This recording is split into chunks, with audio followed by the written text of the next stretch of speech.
방송에서 제공하는 투자 정보는 투자 판단에 대한 조언입니다.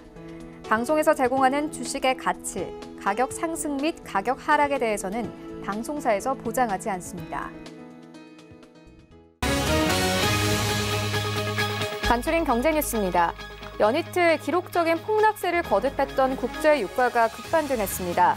미국 상하거래소에서 6월물 WTI 가격은 배럴당 19.1%, 2.21달러 상승한 13.78달러에 거래를 마쳤습니다. 장중에는 상승폭을 30% 이상 키우면서 배럴당 16달러를 넘어서기도 했습니다. 네, 뉴욕 증시가 유가 반등과 기업 실적 호조에 힘입어 사흘 만에 상승했습니다. 다우존스 지수는 1.99%, S&P 500 지수는 2.29%, 나스닥 지수는 2.81% 상승하며 거래를 마쳤습니다.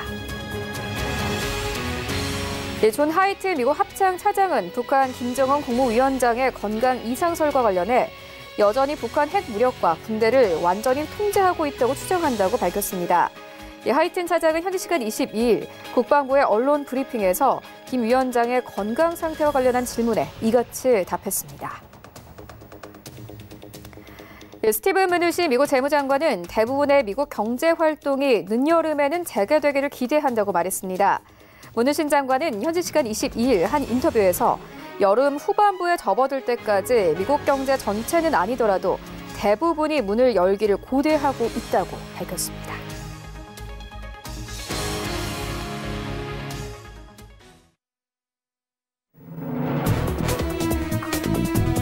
네, 시청자 여러분 안녕하십니까? 출발 증시 와이드 1부 시작합니다. 최윤입니다. 네, 어제 우리 증시 양시장 다시 한번 강하게 반등했습니다.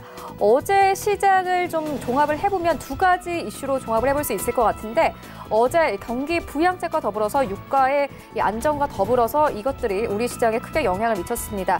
일단 어제 5차 경제 비상회의가 열렸습니다. 이 회의에서 40조 원에 가까운 경제 대책들이 발표됐고 이와 함께 투자 심리가 호전되는 모습을 보였습니다.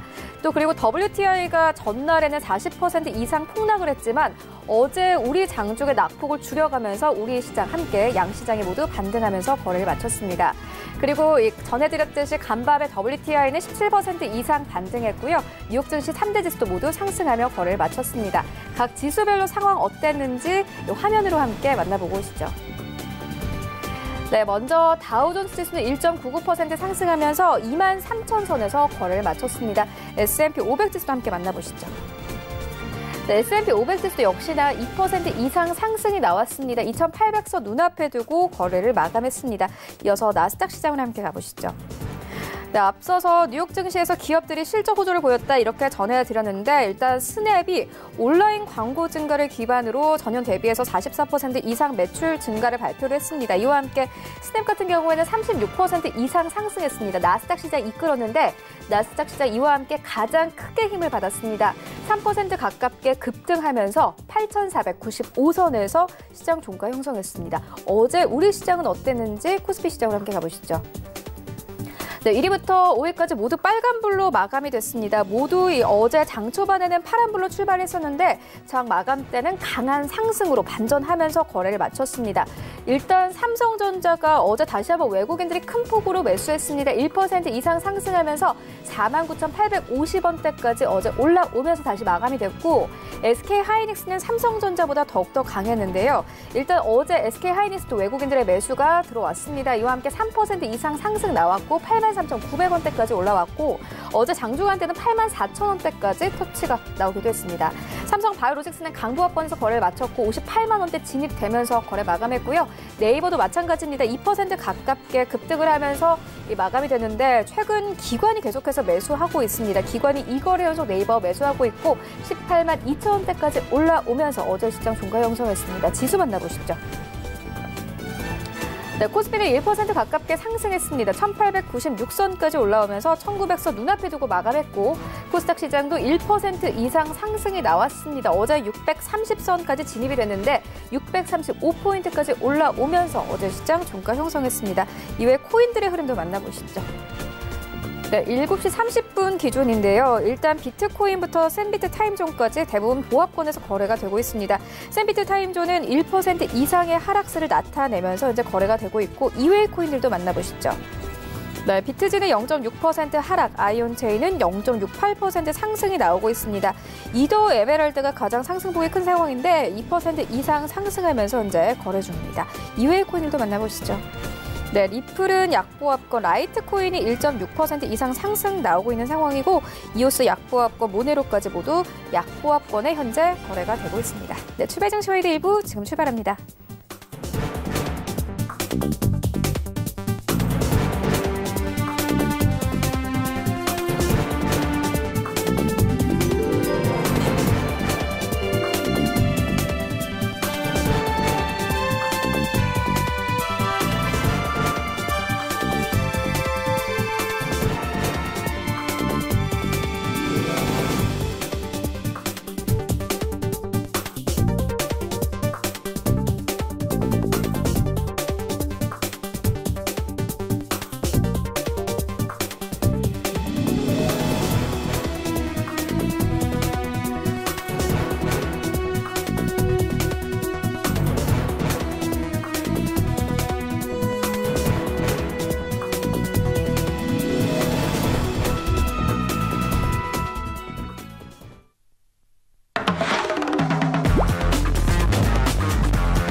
네, 시장의 중심이 되는 이슈를 꼼꼼하게 체크합니다. 예, 글로벌 시시각각 시간인데요. 헌터스 경제연구소 김진석 소장 모셨습니다. 안녕하십니까? 안녕하세요. 네, 먼저 간밤에 시장 상황부터 짚고 가도록 하겠습니다. 일단 시장의 3대 지수가 모두 상승하며 거래를 마쳤습니다. 앞서서 좀 화면으로 정리해보고 오기도 했는데 스냅이 기록적인 이 매출을 좀 다시 한번 발표를 하면서 나스닥 시장이 가장 크게 상승이 나왔습니다. 유가도 좀 어제에 비해서는 반등이 나왔거든요. 그런데도 또 유가는 여전히 뭐 기술적인 반등에 불과하다 이런 의견이 사실 지배적입니다. 어쨌든 간에 그래도 시장은 올랐거든요. 어떻게 보십니까? 일단 오늘 미국 증시가 상승했다 이런 부분들을 뭐 당연히 말씀하셨던 것 같고요. 자, 다만 우리가 지켜볼 것이 반등이라는 표현을 쓰고 있는데요. 아직까지 반등으로 보기에는 좀 조심스럽다 이렇게 좀 말씀드려보겠습니다. 그동안 미국 증시 관련돼서 유가가 그 하락이나 때로 급락할 때 미국 증시가 급락했는데 오늘 같은 경우 유가가 소폭이 나온 상승 속에서 어떻게 보면 이것을 상승으로 봐야 될까 이런 퀘션 마크 속에서 월가에서는 유가의 상승은 일단 기술적이다 이렇게 말씀 먼저 드려보겠습니다. 오늘 3대 지수가 상승의 모습 보이고 있었는데요. 다우 나스닥 S&P 500 지수 관련돼서 앞서 말씀하셨던 것처럼 최근 들어서 실적들이 상당히 부진한 기업도 많이 있지만 스냅의 실적 호조 속에서 나스닥 지수가 2.81% 그러니까 3대 지수 관련돼서 가장 상승폭이 크다 이렇게 좀 말씀을 드려볼 필요는 같고요. 자, 어제와 그저께 유가가 상당히 급락했을 때 미국 증시가 급락을 이어간 것은 시청자 여러분께 충분히 아실 내용 같습니다. 자, 그러다 유가가 단기간에 이렇게 하락을 넘어서 급락의 여러 이유가 있겠습니다만 중요한 것은 트럼프 대통령이 어저께 이란을 향해서 상당히 공격적인 트위터의 어떤 코멘트를 했습니다. 이것을 볼 때 그렇다면 결국 미국과 이란이 결국 이런 갈등이 있다면 유가는 일시적으로는 오를 것이다 그런 기대감 속에 상승했기 때문에 오늘의 미국의 3대 주의 상승은 유가 상승과 같다 이렇게 좀 말씀을 드려볼 필요는 같고요. 자, 실적들이 몇 가지가 나오고 있습니다. 아시는 것처럼 2020년 1분기 실적이 상당히 부진할 것이다 이런 얘기는 뭐 많은 분들이 강조를 드렸던 것 같고요. 지난 1월 20일 날 미국에서 첫 확진자 이후에 1분기 넘어서 2분기 때론 3분기가 좀 지나야 좀 나을 것이다 이런 판단이기 때문에 이번에 1분기 실적이 상당히 소폭이나마 즉 시장의 기대치보다 떨어졌습니다만 그럼에도 불구하고 아직까지 좀 실적 상승에 대한 기대감이 커지고 있다 이렇게 좀 말씀을 드려볼 필요는 같고요. 가장 이슈가 되고 있던 것들이 항공업종입니다. 뭐 국내 뭐 대한항공, 아시아나항공 어떻게 보면 진에어 소위 이런 어떤 종목들이 상당히 어려움이 있었습니다만 미국의 델타항공의 데이터를 좀 보실 것 같은데요. 자, 델타항공 이번에 실적 나왔습니다. 어떻게 보면 5년 만에 첫 분기로 손실을 기록했습니다만 시장에서는 상당히 최근 들어서 여러 코로나19 관련돼서 상당히 어려웠습니다만 그럼에도 불구하고 상대적으로 선방했다 이런 판단을 가지고 있습니다. 따라 델타항공이 오늘 같은 경우에는 주당 22.47달러 마감했는데요. 이 종목도 지난 1월달 같은 경우에는 상당히 이 종목이 62달러까지 갔습니다만 최근 들어서 어떻게 보면 고점 대비로 상당히 70% 이상 급락했습니다만 이번에 1분기 실적은 모두 다 알 수 있는 내용이다 이런 판단 속에서 상당히 하락폭이 좀 둔감해졌다 이렇게 좀 말씀을 드려볼 필요가 있는 것 같고요. 있고요. 또한 반도체 업종에 대한 종목의 말씀을 좀 드려보겠습니다. 텍사스 인스트루먼트라고 그러는데요. 코드가 TXN인데 이 종목 관련돼서 상당히 평가가 좀 엇갈리고 있습니다만 지난 3월 달에 주당 93달러 그리고 최근 들어서는 오늘 같은 경우 다시 한번 100달러 탈환했기 때문에 텍사스 인스트루먼트의 실적도 부진합니다만 어떻게 보면 이번에 주가 최근 들어서 주가 급락의 이번 1분기 실적이 소폭이나마 그래도 시장의 기대치보다는 소폭이나마 선방했다 이런 평가가 있고요.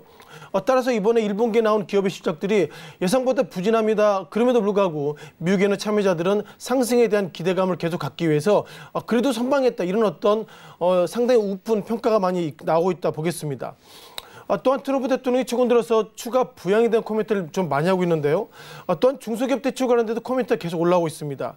이번에 약 4,840억 달러 규모의 추가 부양책을 내놓겠다 이런 평가 가지고 있고 또한 앞서서 잠깐 표현이 됐던 것처럼 무누신비 재무장관 그리고 이런 어떤 미국의 키맨들의 평가가 이번 봄은 몰라도 이번 여름 즉 7월달 이후에는 미국 경기가 좋아질 수 있습니다. 이런 얘기가 나오고 있는데 우리가 여기서 의미 있게 보셔야 될 것은 경제 활동이 좋아진다면 그만큼 코로나19 관련돼서 확진자가 지금보다 늘어날 수 있지 않을까 이런 평가가 있기 때문에 오늘 미국의 3대 지수과 관련돼서 상당히 일시적인 반등은 제가 볼 때 일시적인 해프닝이다 이렇게 좀 말씀드려보겠습니다. 마지막 한 가지 데이터를 보실 것 같은데요. 지난 21일이죠. 지난 20일부터 어제 계속 업데이트된 내용 관련돼서 어떻게 보면 북한의 김정은이 수술 이후에 상당히 위독하다는 평가가 있는데 아직까지 이와 관련된 평가가 엇갈리고 있습니다. 국내 몇몇 데이터를 보면 평가 괜찮다는 얘기도 있고 그럼에도 불구하고 김정은 어떻게 보면 북한 측에 상당히 보여지고 있지 않기 때문에 이렇게 북한발 리스크가 한국을 상당히 어렵게 만들 수 있다 이렇게 평가가 있는데요. 미국의 합참 차장 관련돼서는 김정은이 북한의 군대를 완전히 통제하고 있다 이런 평가가 있기 때문에 어떻게 됐든 간에 이런 어떤 CNN발 이것이 오보인지 어떻게든 정확하게 모르겠습니다만 기본적으로 미국발 상당 이벤트 관련돼서 중요한 것은 결국 김정은 관련돼서 이런 부분들이 어떻게 해줘야 될지 모르겠지만 이런 코멘트가 일단 한국 증시에는 불안정한 즉 지역적 리스크가 예상보다 커졌다 이렇게 말씀을 드리겠습니다. 네, 시장 상황 전체적으로 살펴보고 왔는데 시장의 여전히 키 이슈는 바로 유가일 것입니다. WTI가 간밤에 반등을 하긴 했지만 여전히 좀 불안한 장세를 이어가고 있는 상황입니다. 일단 개인 투자자들의 피해가 굉장히 큽니다. 우리 시장에서도 여러 가지 대책들이 나오고 있는 상황인데 어제 또 한국거래소에서 관련된 대책들을 내놓기도 했거든요. 이 국제 유가는 좀 어떻게 바라보면 될까요? 먼저 어저께 한국거래소 보도자를 보시면요. 그러니까 어떻게 보면 유가 관련돼서 몇몇 금융 상품이 상당히 리스크가 있다 이런 평가가 내놓고 있습니다. 즉 거래소가 이런 평가가 내놓고 있다는 걸 보면 그만큼 유가가 불안정하다 이렇게 좀 말씀을 드려보겠고요. 얼마나 불안정한지 시청자님께도 아시겠지만 다시 한번 화면을 통해서 확인을 좀 하는 작업이 필요할 것 같습니다. 지금 보시는 것이 서부 텍사스산 원유죠. WTI 관련돼서 보시면 지난 20일입니다. 어떻게 보면 지난 5월 말 전이죠. 이게 배럴당 40.32달러까지 최저가 소폭이 밀렸었는데 결국 이렇게 보시면 좋겠습니다. 즉 1배럴을 사시게 되면 42.32달러면 한국 돈으로 5만 원 정도 되는데 1배럴을 사시게 되시면 오히려 한국 돈으로 5만 원 정도를 드립니다. 이런 얘기가 있을 정도로 유가가 상당히 변동성이 커지고 있다 이렇게 보겠습니다. 지난 1월 달에 리뷰를 좀 보시면 좋겠는데요. 지난 1월 달 물론 중동 같은 경우에는 지난 시기에는 배럴당 100달러 넘었던 것들 과거 얘기인데 2020년 1월 달만 보시더라도 1배럴당 65달러에서 어떻게 보면 그 이후에 계속 40달러, 30달러, 20달러 그리고 최근 들어서는 4월 20일 날 같은 경우에는 마이너스가 역마진이 날 정도로 최근 들어서 2020년 1월부터 즉 3개월, 4개월 동안 상당히 유가가 급락했다 이렇게 좀 말씀을 드려보겠습니다. 따라서 유가가 왜 이렇게 급락했나는 평가가 여러 가지 있겠지만 우리가 다시 한번 보시는 것이 오늘 그럼에도 불구하고 오늘의 유가가 어제에 넘어서 오늘 상당히 반등의 모습 보이고 있었는데요. 제가 볼 때 이것은 일시적인 해프닝이다 이런 평가가 있어야 할 것 같습니다. 자, 보신 것처럼 트럼프 대통령이 4월 22일 날 현지 시간으로 9시 08분에 이런 내용 나오고 있었죠.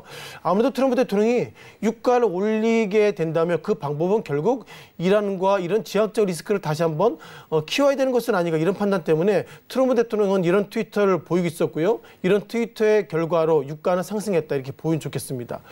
간단한 내용 보시면 좋겠죠.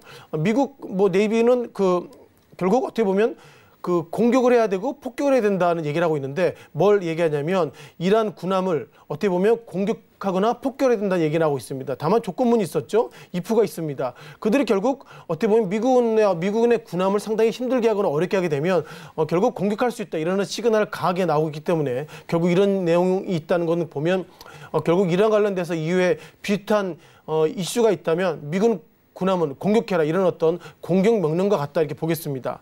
자, 이 내용을 좀 잠깐 보실 것 같은데요.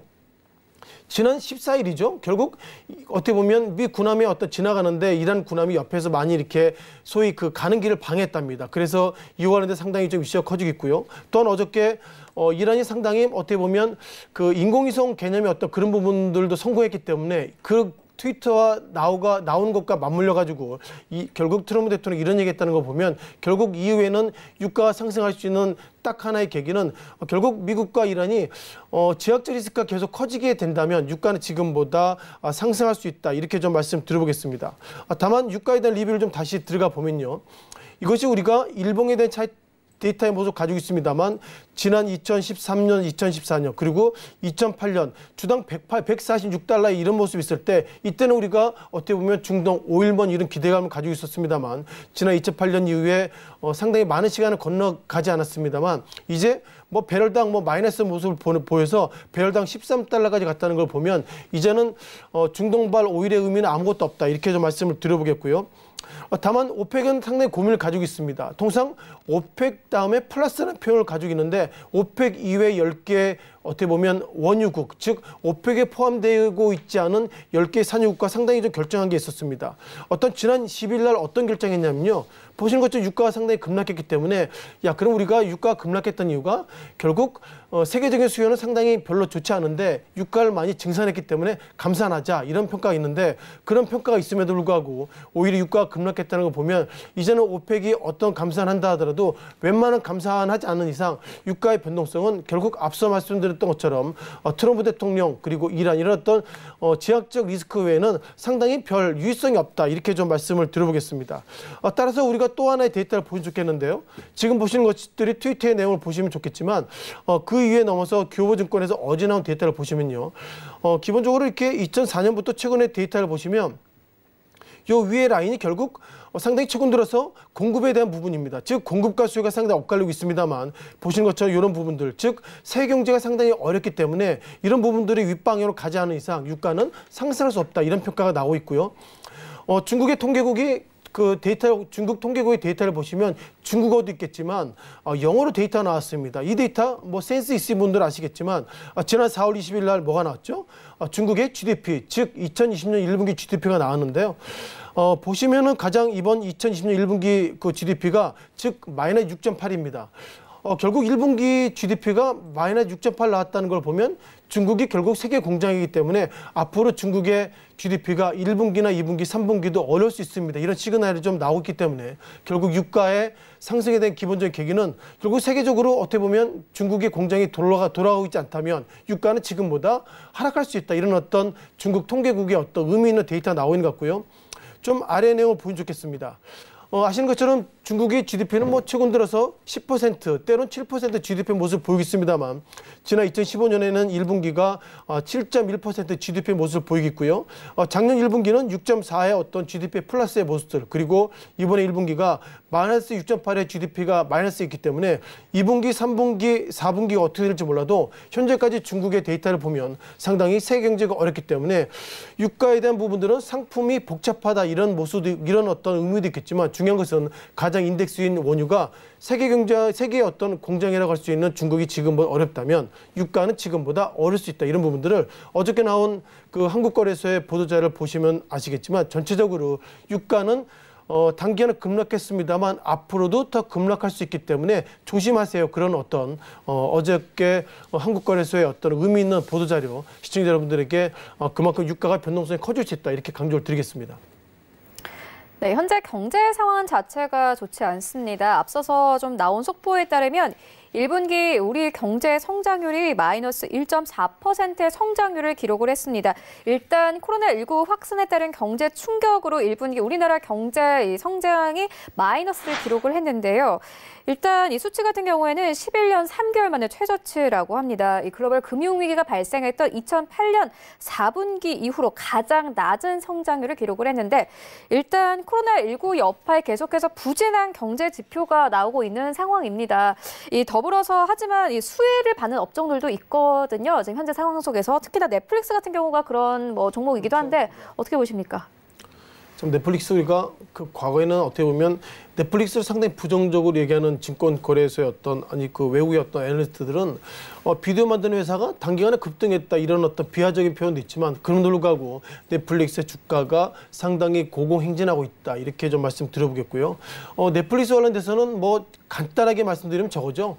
코로나19 관련돼서 미국의 결국 국민들이 집 이외를 못 나가는 즉 자가격리 상태이기 때문에 넷플릭스가 콘텐츠가 다양합니다. 그러다 보니까 넷플릭스의 유료 채널을 많이 이렇게 보고 이런 부분들이 넷플릭스의 주가 상승과 맞물리고 있다 이렇게 좀 말씀드려보겠고요.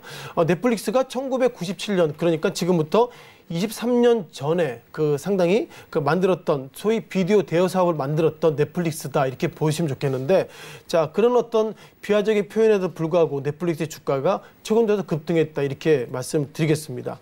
자 화면을 통해서 잠깐 좀 보셔야 할 것 같은데요.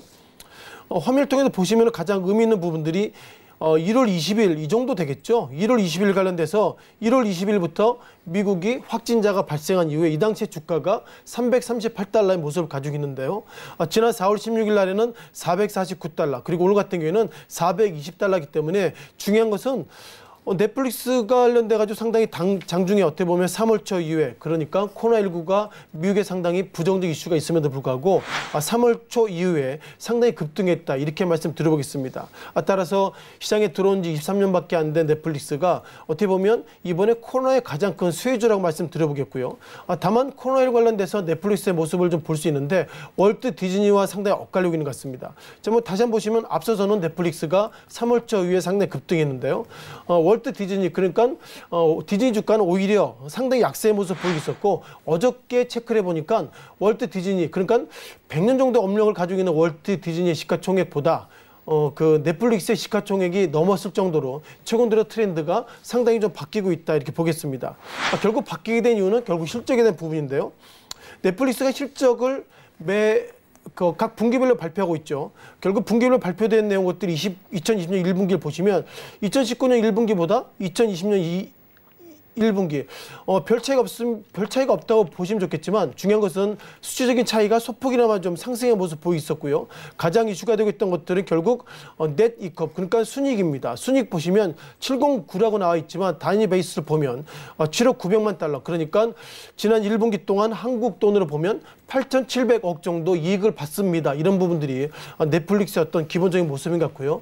넷플릭스가 이번 1분기가 8,700억의 순이익을 기록했다는데 네이버 그러니까 2019년 네이버의 지난 1년간 순이익이 약 3,968억인 거 보면 작년 1년 동안 네이버의 2배의 순이익이 넷플릭스의 이번에 2020년 1분기 순이익보다 상당히 엄청나게 좀 차이가 있다. 이런 부분들을 좀 강조를 드릴 것 같습니다. 다만 넷플릭스가 바라보는 시각은 좀 여러 가지 있는데요. 넷플릭스도 알고 있습니다. 왜냐하면 이번에 코로나19 관련돼서 이렇게 확진이 이런 부분들이 계속 앞으로 좀 진정된다면 넷플릭스의 주가와 실적이 지금보다 이렇게 급증하지 않을 것인가 이런 시그널을 보이고 있다는 보면 결국 넷플릭스도 기계적인 모습을 넘어서 이번에 상승에 대한 기본적인 계기는 결국 코로나19가 있다 이렇게 말씀드려보겠고요. 따라서 몇몇 종목 관련돼서 그러니까 아마존 페이스북, 넷플릭스는 강세의 모습 보이는데 예상보다 구글과 애플이 상대적인 약세의 모습을 보면 최근 들어 트렌드는 결국 IT 그리고 어떻게 보면 비접촉식이 그러니까 언택트에 상당히 강한 이 서버 쪽에 그런 기업들이 상당히 수혜를 보고 있다 이렇게 보겠습니다. 마지막으로 이 데이터가 상당히 의미가 있는 것 같죠. 오늘 제가 이런저런 말씀 드려봤습니다만 중요한 것은 코로나19가 확산이 얼마나 갈 것인가 그리고 언제 끝날 것인가 이런 부분들이 가장 최근 들어서 글로벌의 큰 이벤트로 보시면 좋겠는데요. 지난 시기에는 이게 40만 명, 50만 명, 60만 명, 그럼 100만 명 말씀드려봤습니다만 이번에 그 데이터를 오늘 새벽 데이터죠. 오늘 새벽 6시 38분의 데이터를 보면 260만 명입니다. 그중에서도 미국이 84만 6천 명의 어떤 확진자 모습을 가지고 있는데요.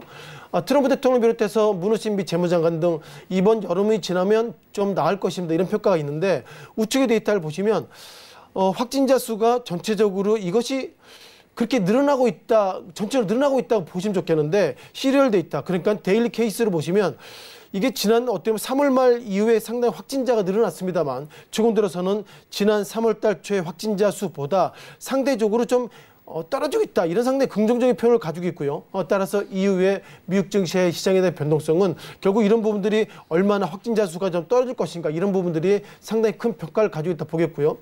자, 국내 증시를 보시면 국내 확진자 수가 상당히 변동성이 적어지고 있습니다. 미국 같은 경우에는 미국, 스페인, 이탈리, 프랑스, 저먼 이렇게 영국보다 상당히 좀 많이 있는데 한국은 최근 들어서는 지난 며칠 전에는 10몇 였는데 오히려 한국이 예상보다 아래 하단에 있을 정도로 어떻게 보면 한국이 상당히 오늘 새벽 같은 경우에는 어제 저녁 기준으로 보면 1,600명 정도 한국이 상당히 선방했다 이런 보면 글로벌 증시가 상당히 변동성이 커지고 있는 가운데서도 그래도 한국 증시가 코로나19가 글로벌에 큰 영향을 미치고 있다면 상대적으로 상승할 수 있는 어떤 그런 코로나19 관련돼서 상당히 안정적인 모습이 기록되고 있다 이렇게 강조를 드리겠습니다. 네, 알겠습니다. 지금까지 김진석 소장과 함께했습니다. 고맙습니다. 고맙습니다.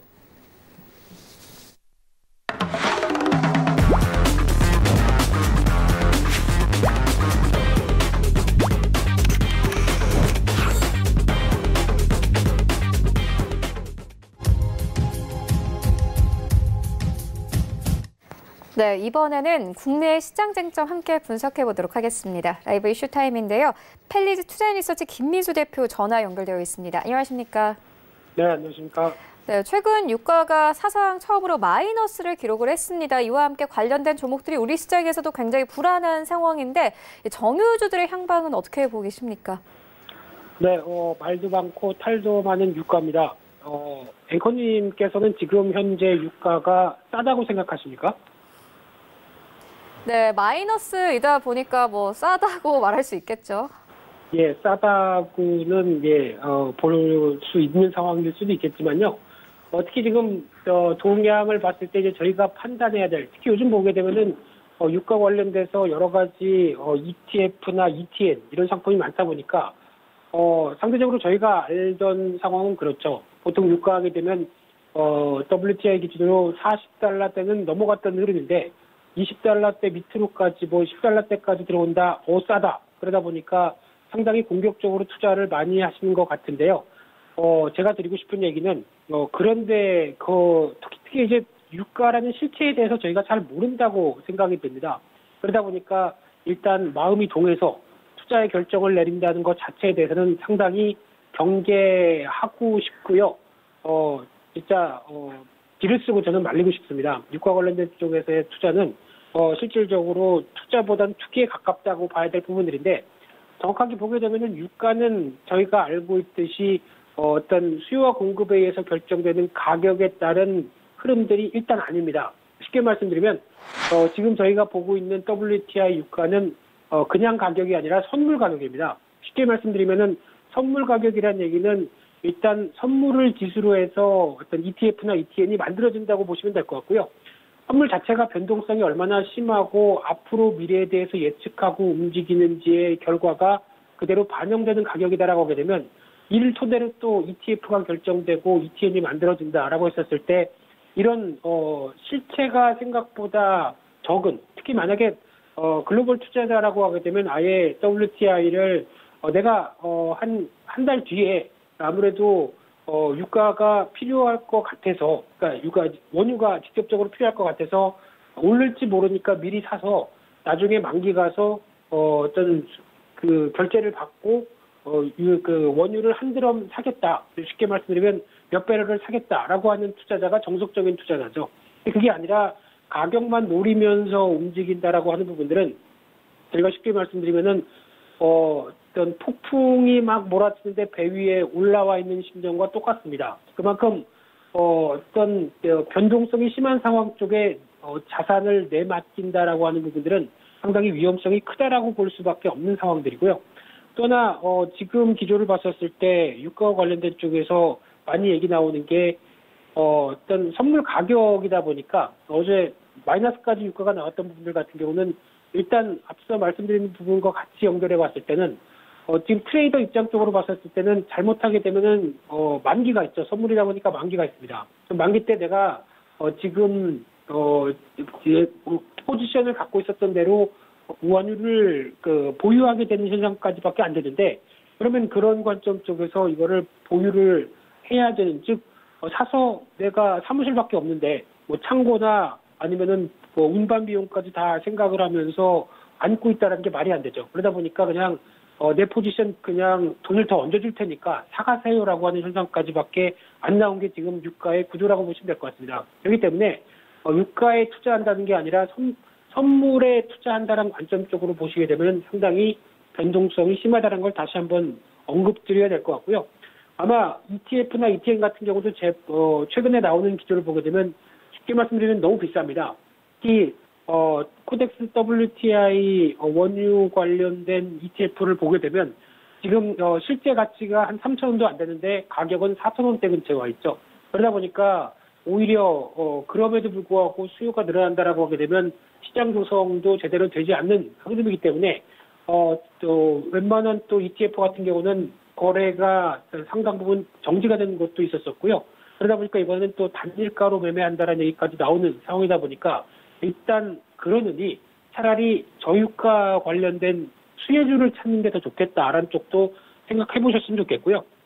그러다 보니까 아무래도 지금 일단은 유가 관련돼서 동향들로 봤었을 때는 지금 어떤 경제가 아무래도 지역 봉쇄가 이루어지다 보니까 이동이 힘들다 본 관점 쪽에서 아무래도 이에 따라서 지금 유가는 일단 또 수요에 대한 부족 때문에 상당히 위축되고 있는 관점이라고 하게 되면 상대적으로 지역 봉쇄가 끝나는 그래도 좀 완화되는 한 4월 말이나 5월 달쯤 가게 되면 일단 다시 20달러대 정도까지는 들어올 가능성은 높다고 생각됩니다만, 하지만 가장 중요한 게 수요죠. 수요가 예전처럼 여전히 유지가 되는, 특히 심하게 위축이 돼서 100대 있던 부분들이 20, 30대까지 떨어졌다가 다시 회복을 한다고 하더라도 일단 처음에는 다시 90대까지 바로 올라가는 게 아니라 40, 50, 60 이런 식으로 서서히 올라가게 되죠. 그런 흐름을 확인하면서 유가가 움직인다라고 하게 되면 상당 부분 저희가 알고 있는 유가는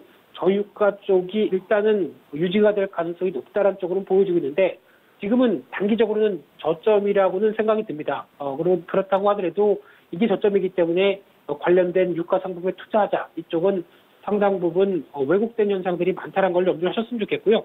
그러다 보니까 상대적으로 저유가 쪽이 조금 더 지속되고 흐름이 나온다라고 하게 되면 아무래도 피해 업종과 수혜 업종에 따라서 여러 가지 분위기가 바뀔 수밖에 없고요.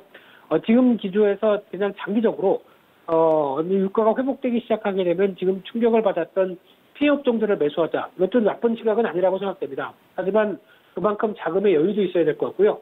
더 중요한 건 마음의 여유가 있어야 됩니다. 그런 상황이다 보니까 장기로 그런 쪽을 투자하자라고 하는 뭐 대표적인 피해 업종 정유, 조선, 건설, 신재생에너지, 그냥 쌀 때 모아가자라는 전략들은 나쁘지 않다고 생각되고 있는데, 차라리 유가와 관련된 직접적인 투자보다는 이런 피해 업종들을 오히려 매수하는 게 더 그나마 나은 선택이다라고 말씀드리고 싶고요. 그래도 지금 당장은 저유가에 따른 수혜 업종을 공략하는 게 맞다고 봐야 될 부분들인데, 대표적으로 운송 관련된 쪽이겠죠. 그런데 운송 쪽은 아무래도 수요가 아직 위축이 심한 상황이기 때문에 그에 따라서 기대하기는 좀 힘들 것 같고요. 상대적으로 석유화학이라든가 이런 쪽에 대한 업종들이 그나마 어떤 대응할 수 있는 섹터라고 보여지고 있는데, 그러다 보니까 최근에 종목들 보게 되면은 뭐 롯데케미칼, 대한유화, SKC, 이수화학, 뭐 금호석유, 누르페인트까지 이런 종목들의 특징을 보게 되면 일단 유가가 하락하다 보니까 원가 구조가 좋아지는 구조로 바뀌어지죠. 거의 유가에서 이를 뽑아내서 제품을 만드는 구조를 갖고 있다라고 하게 되면 상대적으로 낮아진 유가가 어느 정도 어떤 실적 구조의 긍정적인 수익성에서 긍정적인 쪽으로 작용할 수 있는데, 중요한 건 수요입니다. 마찬가지로. 그러다 보니까 개별적인 수요가 확보된 업체들이나 종목 중심으로 따로 놀 수밖에 없는 상황들이고요. 그래서 석유화학 관련된 종목들이 다 간다, 이게 아니라 석유화학 내에서도 어떤 해당되는 섹터 흐름들이 수요가 충분히 받쳐주면서 매출 자체를 끌어올릴 수 있는 흐름들이 나온다라는 업종과 종목들이 더 좋다라고 보게 되면은 대표적으로 금호석유 같은 경우도 해당되겠죠. 이번에 코로나19 사태로 라텍스 장갑이 상대적으로 많이 수요가 늘어나다 보니까 그와 이제 걸맞는 합성 고무와 관련된 쪽에 대해 어떤 실적 기조 흐름을 본다라고 하게 되면 상당히 실적에 대한 기대감이 높을 수 있다고 봐야 될 것 같고요. 반대로 또 말씀드리게 되면 노루페인트 같은 경우도 실적 관련된 쪽에서 또 원가 구조는 좋아지죠. 하지만은 건설 업황이라고 하는 전방 업황이 아직 그렇게 썩 좋지 못하기 때문에 올라간다고 하더라도 단기적인 부담감은 있다고 봐야 될 부분들인데 오히려 이제 정부의 정책적인 변화가 건설을 SOC 투자 쪽으로 바꾼다라고 하게 되면 아마 날개를 달 수 있습니다. 이런 건자재 쪽은 오히려 긍정적일 수가 있죠. 그렇기 때문에 그런 부분들도 한번 좀 감안을 해야 될 것 같고요. 하지만 제가 생각하는 쪽에서는 일단 가장 큰 수혜 쪽은 계면 활성제 관련된 쪽이라고 생각됩니다. 이 계면 활성제 같은 경우는 대표적으로 저희가 비누를 쓸 때 보게 되면은 비누를 그냥 쓰는 게 아니라 비누에서 거품이 나서 좀 손을 잘 씻게 만들 수 있는 그런 구조죠. 그러다 보니까 그런 거품을 생성하는 첨가제다라고 보시면 될 것 같은데 이런 쪽에 어떤 흐름을 갖고 있는 회사들 같은 경우는 이번에 원가 절감이 확실하게 됐고요. 게다가 개인위생 관련된 수요가 늘어나다 보니까 매출까지도 받쳐줍니다. 그런 상황에서 이번에 발표했던 관련주 쪽에서 동남합성이라는 회사 같은 경우는 1분기 영업이익이 벌써 77% 늘었다라고 발표를 했죠.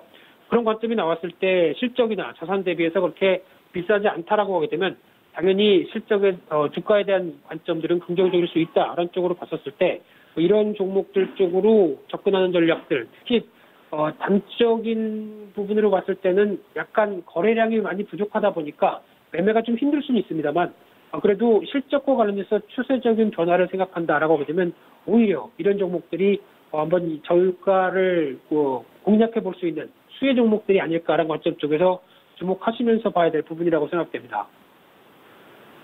네, 알겠습니다. 이어서 다음 이슈로 옮겨가 보도록 하겠습니다. 어제 제5차 비상경제회의가 열렸는데 이 한국판 뉴딜 정책카드가 나왔습니다. 이와 관련해서 SOC 관련 종목들의 주가가 어제 좀 요동을 쳤는데 관련된 내용들 어떤 것들 들어가 있습니까?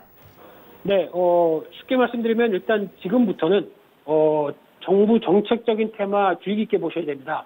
왜 이런 얘기를 드리냐면은 총선 이후부터 분위기가 바뀌었습니다. 그렇다는 얘기는 이제 아직까지는 전기 국회다 보니까 새로운 국회가 시작이 되기 시작하게 되면 일단 정부의 행정부의 정책이 그대로 입법부까지 연결돼서 정책으로 밀고 나갈 수 있다. 왜냐하면 총선에 여당이 압승을 했죠. 그러다 보니까 저희가 보통 얘기하는 당정청이라고 하게 되면 이 부분이 한 몸으로 움직일 가능성이 높습니다. 그러다 보니까 추진하는 정책들이 속도가 낼 가능성이 높고요.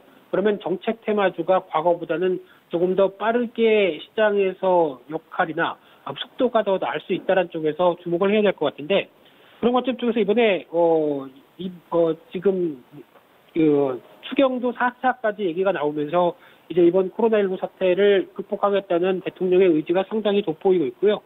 특히 40조 원의 안정기금 긴급조성. 그래서 어제 어떤 대규모 국가 사업을 통해서 공공부문 일자리를 창출하겠다. 그리고 추가 금융조정 위기기업의 유동성을 지원하겠다는 쪽에서 35조 원대.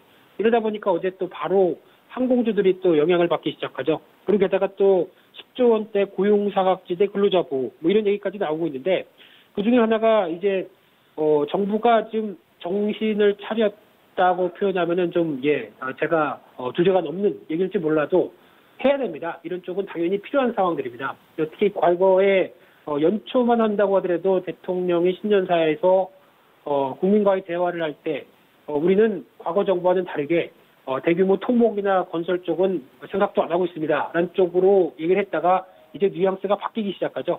발등에 불이 떨어졌으면은 당연히 그걸 끄기 위해서 여러 가지 머리를 써야 됩니다. 그런 관점 쪽에서 기존 정책과는 다르게 SOC 투자까지도 고려를 하겠다는 입장 쪽으로 나오게 되면 당연히 긍정적으로 받아들여야 될 부분이라고 생각되고 있고요. 특히 고용과 일자리를 생각했을 때 가장 어떻게 보면은 전통적으로 그에 따른 파급효과가 큰 거는 당연히 토목과 건설 이쪽입니다. 그래서 이쪽에 대해서 어느 정도 어떤 효과가 나올 가능성이 높은데 하지만 과거 정부와의 차별성을 가하기 위해서 그냥 어떤 뭐 대규모 그냥 예전처럼 뭐 강을 파헤쳐서 뭐 강둑을 만드는 보호를 만드는 이런 쪽은 아닐 것 같고요. 좀 더 어떤 시민들의 생활에 플러스 알파를 줄 게 무엇일까 이쪽을 많이 고민할 것 같습니다. 그러다 보니까 SOC 투자라고 하더라도 약간 생활 편의형 쪽에 대한 SOC가 좀 더 높아지지 않을까. 그리고 과거 좀 노후된 낙후된 인프라를 좀 더 이렇게 개선하는 데 초점을 맞춰지지 않을까로 생각을 하고 있는데 그래도 그런 관점 쪽으로 봤을 때 어제 뭐 시멘트주나 중소형 건설사 쪽에서 주가가 급등하는 현상들이 나왔죠. 근데 이게 당연히 그럴 수밖에 없는 게 과거에서 만약에 건설주도 움직였긴 하겠지만은 대형 건설사가 움직일 때는 항상 해외 수주와 관련된 대규모 프로젝트가 영향을 끼치면서 대형 건설사가 움직입니다. 하지만 국내 토목이나 국내 건설 관련된 쪽의 SOC라고 하게 되면 좀 더 수혜가 높은 국내 관련된 시멘트 건자재 그리고 오히려 중소형 건설사 이런 쪽이 더 부각받을 가능성이 크죠. 그래서 아마 이제 지금 관련해서 가능성이 높다는 쪽에서 봤을 때는 이제 관련된 건자재 쪽이나 인프라 관련된 종목들도 눈여겨보실 필요가 있는데 그런 관점 쪽에서 이번에 나왔던 중국도 이제 SOC 투자를 확대하고 있고요. 미국도 계속 이런 분위기다라고 하게 되면 이제 추가적인 세부 계획이라든가 이제 추경이 통과되는 여부가 가장 중요하다고 봐야 될 것 같고요. 그렇게 됐었을 때에 대한 기대감과 흐름을 보게 되면 일단 저는 테마라고 하더라도 개연성이 높은 테마다라는 관점 쪽에서 매매는 찬성한다 이렇게 말씀드리고 싶습니다. 네, 알겠습니다. 이번에는 스마트폰 시장 살펴보고 가도록 하겠습니다. 대표님께서는 어떤 핸드폰 기종 쓰십니까? 저는 노트 팬입니다. 네, 노트 삼성에서 나온 제품인데 사실 많은 분들이 국산 브랜드를 좀 애용하시거든요. 그래서 이제 국내 스마트폰 시장은 외산폰의 이 무덤이다 이렇게 불리기도 합니다. 그런데 최근에 이 글로벌 스마트폰 제조사들이 가성비에 초점을 맞춘 제품들을 일제히 쏟아내고 있는 상황인데요. 스마트폰 시장 상황이 어떻습니까? 네, 앞으로 이렇게 될 것 같습니다. 말씀하셨듯이 노트의 세상이 아니라 프리미엄 폰의 세상이 아니라 가성비를 따지는 세상으로 바뀔 것 같습니다. 왜냐하면은 지금 스마트폰 시장이 상당히 많이 위축이 됐죠. 거의 기존 대비해서 출하량이 48% 줄어드는 현상까지 나오면서 제조사 입장 쪽에서는 고민이 많습니다. 그렇게 되면은 아마 지금 가장 첫 타자가 애플의 아이폰으로 봐야 될 것 같은데 아이폰 SE2라고 하는 가성비에 초점이 맞춰진 우리나라 돈으로 한 5, 60만 원대 폰이 나오기 시작한다라고 하게 되면 기존의 아이폰에 대해서 약간 관심이 가졌었는데 아이폰이 이제 싸지다 보니까 살까라고 생각하게 되는 구조죠. 근데 반대로 말씀드리게 되면 프리미엄 아이폰을 샀던 분들은 아마 이쪽으로 내려오긴 힘들 것 같고요. 새롭게 진입하는 사람들, 그러니까 즉 아이폰도 한번 써볼까라고 했던 사람들을 수요를 끌어당긴다라고 하게 되면 상당히 긍정적인 변화라고 나와야 될 흐름이라고 보여지고 있고요. 게다가 또 삼성전자도 마찬가지로 A51, A71 이런 쪽으로 새로운 가성비 초점에 맞춘 모델들이 나오기 시작할 걸로 보여지고 있는데 그러다 보니까 지금 여러 가지 변화, 특히 그 중국 쪽에서는 미리 이런 가성비 모델들이 나오기 시작을 했어도 제조사 입장이나 아니면은 부품주 입장으로 보게 되면 상대적으로 이 부분이 수익성은 그렇게 썩 도움이 못 됩니다. 특히 어떤 단가이나 압력도 커질 부분들이고요. 그리고 과거에 한 대 팔아서 남는 수익성을 생각하게 되면은 생각보다 그렇게 저조할 가능성이 높습니다. 그런데 지금 제조사 입장 쪽으로 보게 되면 왜 이런 전략을 노리느냐라고 했을 때 브랜드 충성도죠. 게다가 또 앞으로 나올 프리미엄 폰이 지금까지 가성비 썼는데 우리 더 좋은 프리미엄 폰 나왔으니까 이거 한번 써볼래라고 하는 입지를 다지는 꼴이고요.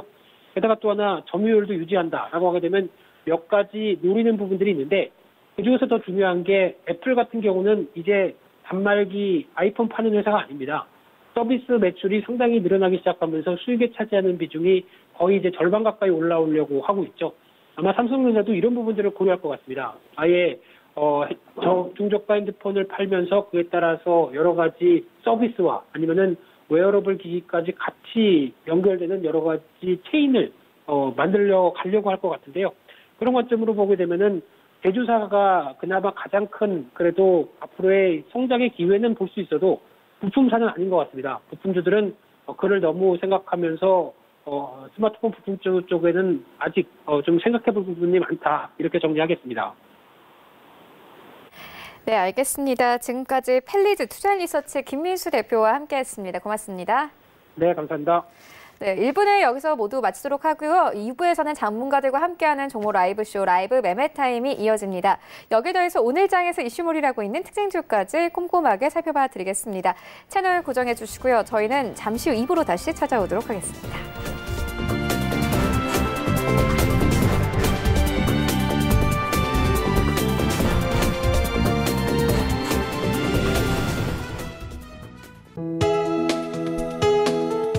방송에서 제공하는 투자 정보는 투자 판단에 대한 조언입니다. 방송에서 제공하는 주식의 가치, 가격 상승 및 가격 하락에 대해서는 방송사에서 보장하지 않습니다.